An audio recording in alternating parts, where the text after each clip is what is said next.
오늘 말씀은 요한계시록 5장 1절부터 7절까지의 말씀입니다. 우리 한 목소리로 합독하십니다. 내가 보매 보좌에 앉으신 이의 오른손에 두루마리가 있으니 안팎으로 썼고 7인으로 봉하였더라. 또 보매 힘있는 천사가 큰 음성으로 외치기를 누가 그 두루마리를 펴며 그 인을 떼기에 합당하냐 하나 하늘 위에나 땅 위에서나 땅 아래에 능히 그 두루마리를 펴거나 보거나 할 자가 없더라. 그 두루마리를 펴거나 보거나 하기에 합당한 자가 보이지 아니하기로 내가 크게 울었더니 장로 중에 한 사람이 내게 말하되 울지 말라. 유다 지파의 사자 다윗의 뿌리가 이겼으니 그 두루마리와 그 7인을 떼시리라 하더라. 내가 또 보니 보좌와 내 생물과 장로들 사이에 한 어린 양이 서 있는데 일찍이 죽임을 당한 것 같더라. 그에게 7뿔과 7눈이 있으니 이 눈들은 온 땅에 보내심을 받은 하나님의 7영이더라. 그 어린 양이 나와서 보좌에 앉으신 이의 오른손에서 두루마리를 취하시니라. 아멘. 이는 살아계신 하나님의 말씀입니다. 아멘. 오늘 저는 내 삶의 인봉이라는 제목으로 함께 은혜를 나누려고 합니다. 이제 어제 4장 말씀에서는 장로들과 또 그 내 생물들이 오직 하는 일이 있다면 그 보좌 앞에 둘러서서 거룩 거룩 거룩하다 만군의 여호와, 또 그들이 면류관을 벗어 드리면서 그 주님께 경배하고 주님께 돌려야 할 영광을 마땅히 돌리는 예배에 대해서 우리가 묵상해 보았습니다. 이제 오늘은 그때 요한이 이제 무엇을 보았느냐? 보좌에 앉으신 이의 오른손에 두루마리가 있는데 안팎으로 썼고 7인으로 봉하였더라 했어요. 여러분, 이거는 책이 아니라 두루마리죠. 두루마리는 완전히 말아서 지금 인 몇 개? 7인으로 봉해져 있는 거예요.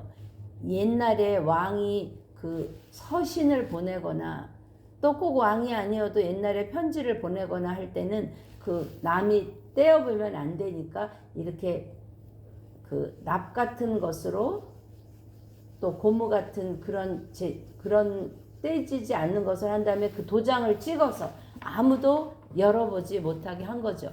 왜 7인이냐? 7은 완전 숫자예요. 그러니까 아무도 뗄 수 없다 그랬는데 보니까 안팎으로 썼다고 그랬어요. 여러분, 아직 두루마리를 펼쳤어요? 안 펼쳤어요? 아직 펼치지 않았어요. 그러면 그 두루마리에 안에 글씨가 써 있는지 밖에 글씨가 써 있는지 안팎으로 글씨가 써 있는지 그냥 보이는 면만 알 뿐이죠. 이것은 무엇을 이야기하느냐? 이 요한은 지금 실제의 어떤 장면으로 보고 있는 것이 아니라 그게 영적으로 그 꿈인지 환상인지 그러한 그 영적인 세계에서 그 두루마리를 보기 때문에 그는 그 두루마리의 앞뒤에 글자가 써져 있는 것도 그는 볼 수 있는 것이에요. 그런데 그때 보니까 힘있는 천사가 큰 음성으로 외치기를 누가 그 두루마리를 펴며 그 인을 떼기에 합당하냐 그랬어요. 책을 편다는 것은 뭐죠? 계시를 공개한다는 거고요. 또 하나, 주로 그 왕이 명령을 내릴 때 그 두루마리에다가 왕의 편지를 쓰면 이제 그거를 개봉하면 이렇게 하라는 명령이에요. 그러니까 책을 편다는 것은 그 계시가 공개되는 것뿐만이 아니라 기록된 대로 성취될 것을 이야기합니다.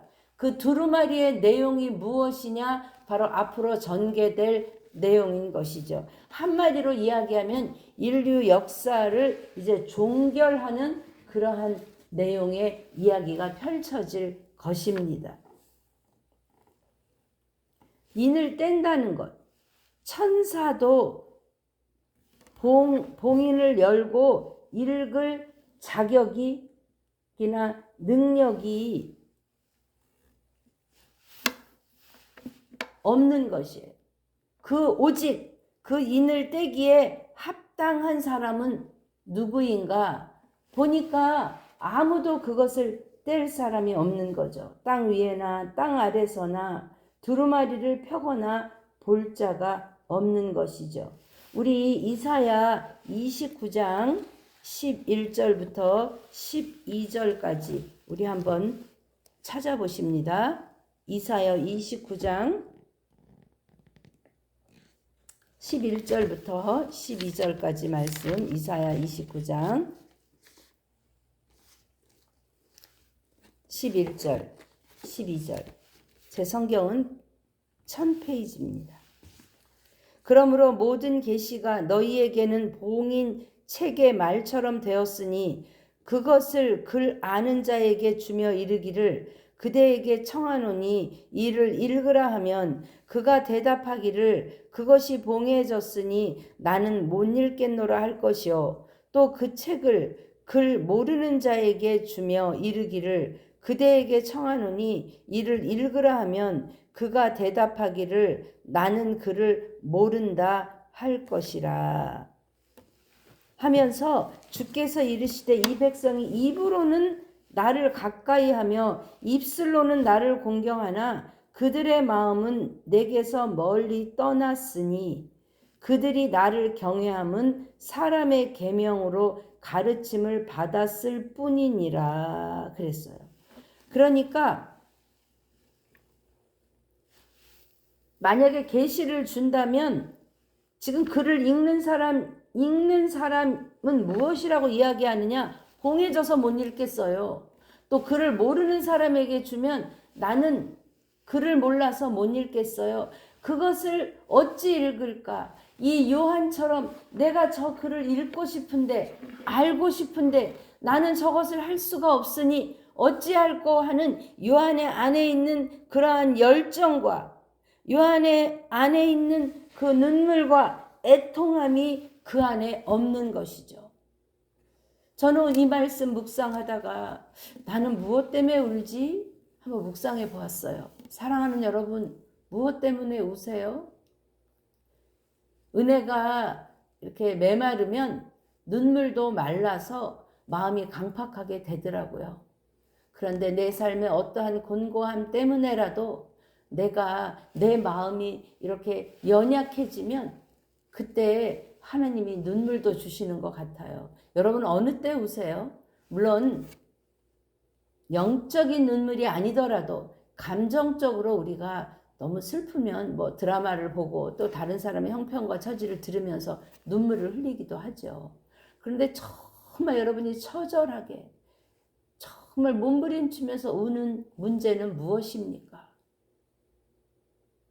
요한은 다른 문제가 아닌 그저 그 하나님의 말씀, 그 말씀, 계시의 말씀을 알고 싶고 그것이 어떻게 성취되는지 그것이 궁금하여서 그는 울었습니다. 세상에서는 억울해서 울지만 주님을 만나면 그 눈물이 우리 삶의 질고와 어려움과 곤고함이 보석되어서 그 눈물 때문에 내 삶의 곤고함 때문에 내가 주님 앞에 흘린 눈물이면 그 눈물이 보석되어서 주님이 우리 눈에서 씻겨 주실 것을 믿습니다. 그러므로 사랑하는 여러분, 주님 안에서 우리가 우십시다. 나의 어떤 내가 불쌍해서 자기 연민의 눈물이 아닌 세상의 돌아감을 보고 애통하여서 내가 주님의 말씀을 믿지만 내 삶이 말씀대로 사라지지 않아서 또 내 사랑하는 지체들이 아직 주님을 모르고 있어서 또 저들의 그 삶의 어려움을 그는 감당할 수 없기에 내가 같이 지고 가는 마음으로 우리가 하나님 앞에 우십시다.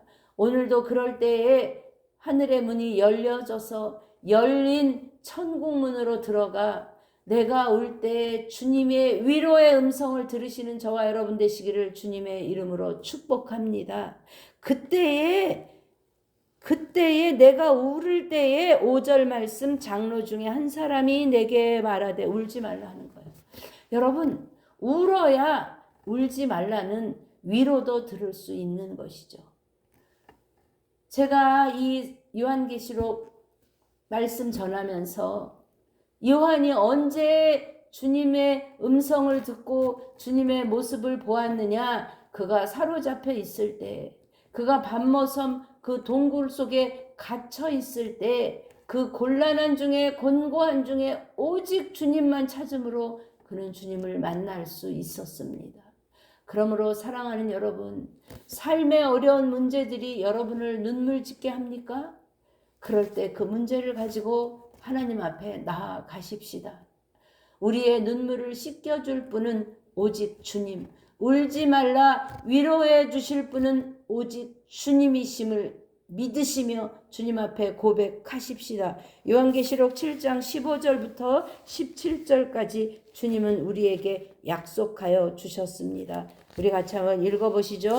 요한계시록 7장 15절부터 17절. 이 말씀이 얼마나 큰 위로가 되는지 모르겠습니다. 제 성경은 406페이지입니다. 시작. 그러므로 그들이 하나님의 보좌 앞에 있고 또 그의 성전에서 밤낮 하나님을 섬김에 보좌에 앉으신 이가 그들 위에 장막을 치시리니 그들이 다시는 줄이지도 아니하며 목마르지도 아니하고 해나 아무 뜨거운 기운에 상하지도 아니하리니 이는 보좌 가운데 계신 어린 양이 그들의 목자가 되사 생명수 샘으로 인도하시고 하나님께서 그들의 눈에서 모든 눈물을 씻어 주실 것임이라. 아멘, 아멘. 저도 인생의 큰 어려움과 슬픔 가운데 그 뜻을 알지 못하고 하나님을 찾았을 때 하나님이 이 약속의 말씀으로 저를 위로해 주셨습니다. 지금은 다 이해할 수 없어도, 지금은 다 알지 못해도 내가 주님 앞에 서는 그날에 하나님이 내 눈에 눈물을 씻겨 주시며 하나님 왜 그렇게 하셨는지 주님이 말씀해 주실 것이기 때문입니다. 사랑하는 여러분, 오늘도 여러분의 삶에 눈물이 있습니까? 그 눈물이 잠시 왔다가는 환경의 눈물입니까? 아니면 내가 주님 앞에 복음 때문에, 하나님 말씀 때문에, 주님 때문에, 또 믿지 않는 지체들 때문에 흘리는 눈물입니까? 하나님이 기뻐하시는 눈물이 우리 삶에 더 풍성하여서 하나님이 우리의 눈물을 눈물병에 다 담아 놓으신다 했습니다. 그랬을 때에 주님의 위로, 오늘 말씀처럼 울지 말라 하는 주님의 음성 듣는 저와 여러분 되십시다.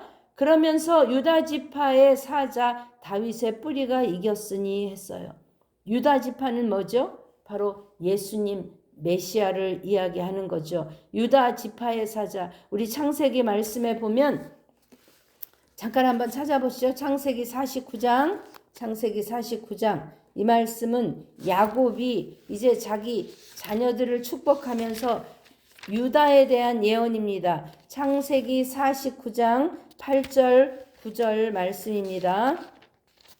창세기 49장 8절 9절 말씀. 제 성경은 78페이지입니다. 유다야 너는 형제의 찬송이 될지라. 내 손이 내 원수의 목을 잡을 것이요 내 아버지의 아들들이 내 앞에 절하리로다. 유다는 새끼 사자로다. 내 아들아 너는 움킨 것을 찢고 올라갔도다. 그가 엎드리고 웅크림이 숫사자 같고 암사자 같으니 누가 그를 범할 수 있으랴 하면서 유다를 사자에 비유하면서 10절에 규가 유다를 떠나지 아니하며 하며 통치자의 지팡이가 그 발 사이로 떠나지 아니하기를 했어요. 그러니까 이 유다 지파를 통해서 메시아 예수 그리스도 메시아가 오신다는 약속이죠. 그런데 11절 창세기 49장 11절에 그는 나귀를 포도나무에 매며 그의 암나귀 새끼를 아름다운 포도나무에 맬 것이며 그 옷을 포도주에 빨며 그 복장을 포도주 즙에 빨리로다. 그의 눈은 포도주로 인하여 붉겠고 그의 이는 우유로 말미암아 희리로다 했어요. 왜 나귀를 포도나무에 매고 또 옷을 포도주에 빨죠? 포도주에 옷을 빨면 여러분 하얗게 될까요? 이 이야기는 무엇이냐? 바로 예수 그리스도의 고난과 예수 그리스도의 대속의 은혜로 우리의 죄가 눈과 같이 희어질 것을 의미하는 것입니다.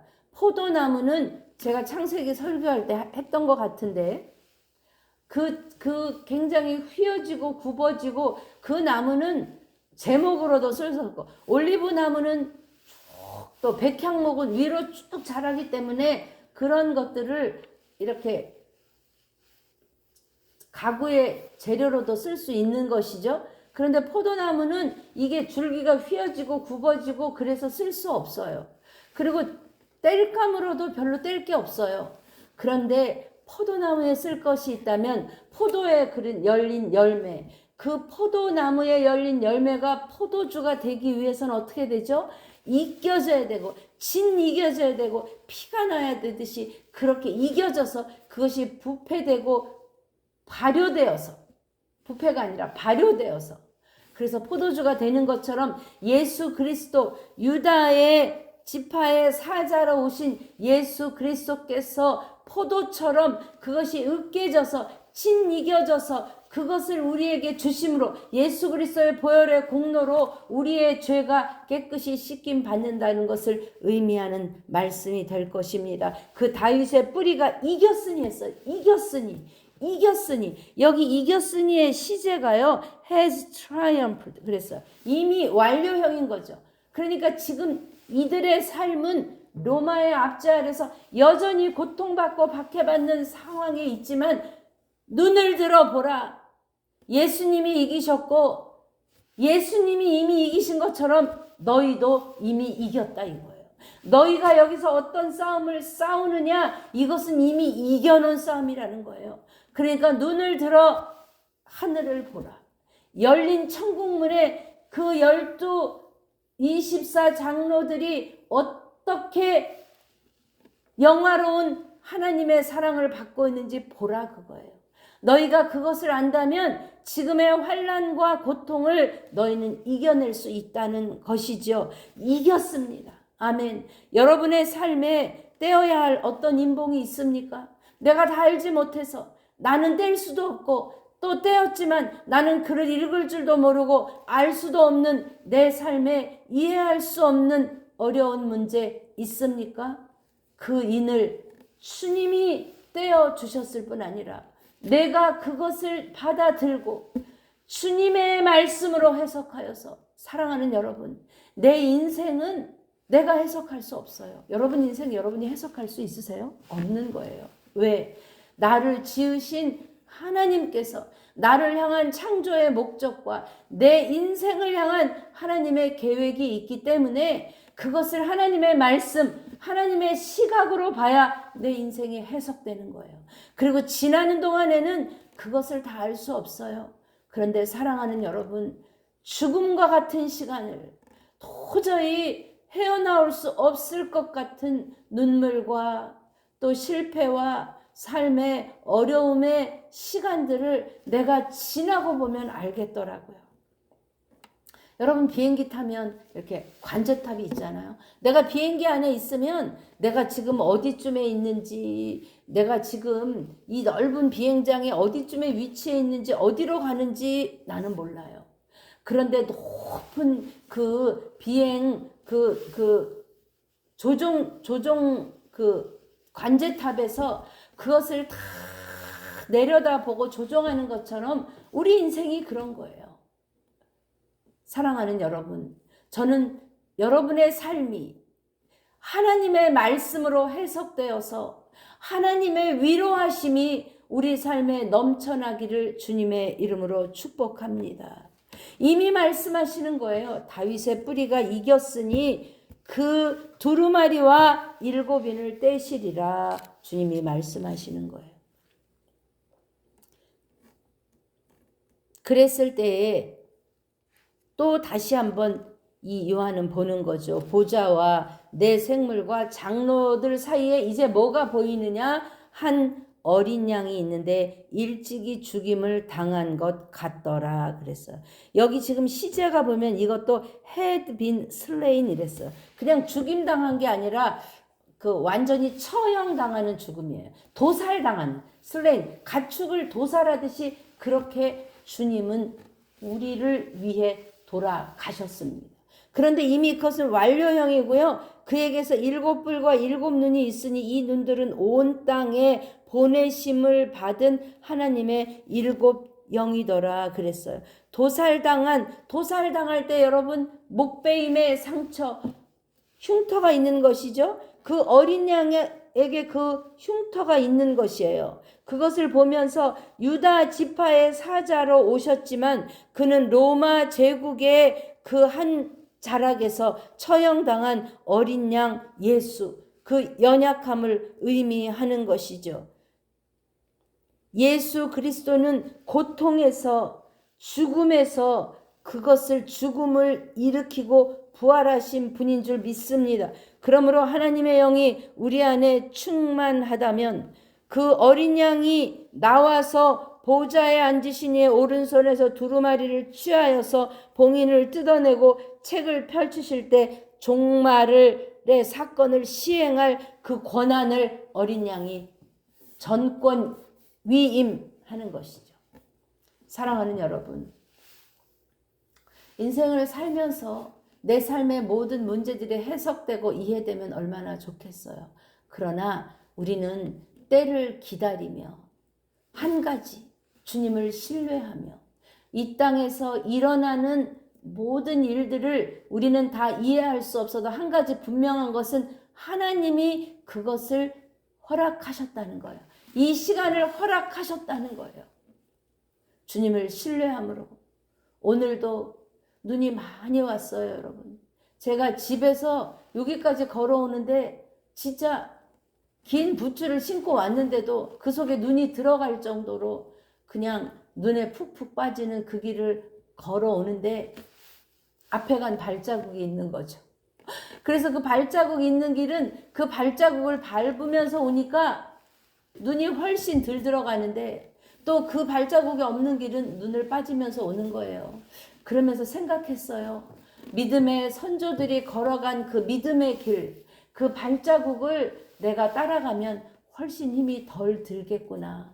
또 이렇게 길이 없는 그 길에 내가 먼저 믿음의 발자국을 내디디면 내 뒤에 따라오는 사람은 힘이 덜 들겠구나.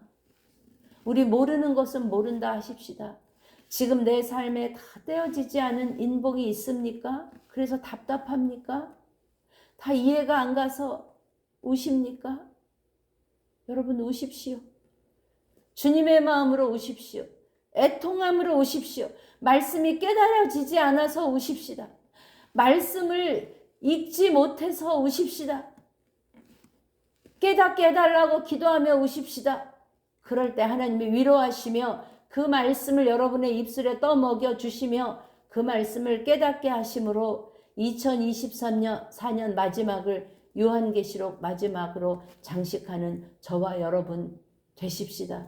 그리고 내가 걸어간 이 믿음의 길이 우리의 앞서간 믿음의 선조의 발자국 되어서 우리 그 길을 함께 손잡고 서로 위로하며 걸어가는 저와 여러분 되시기를 주님의 이름으로 축복합니다. 아멘.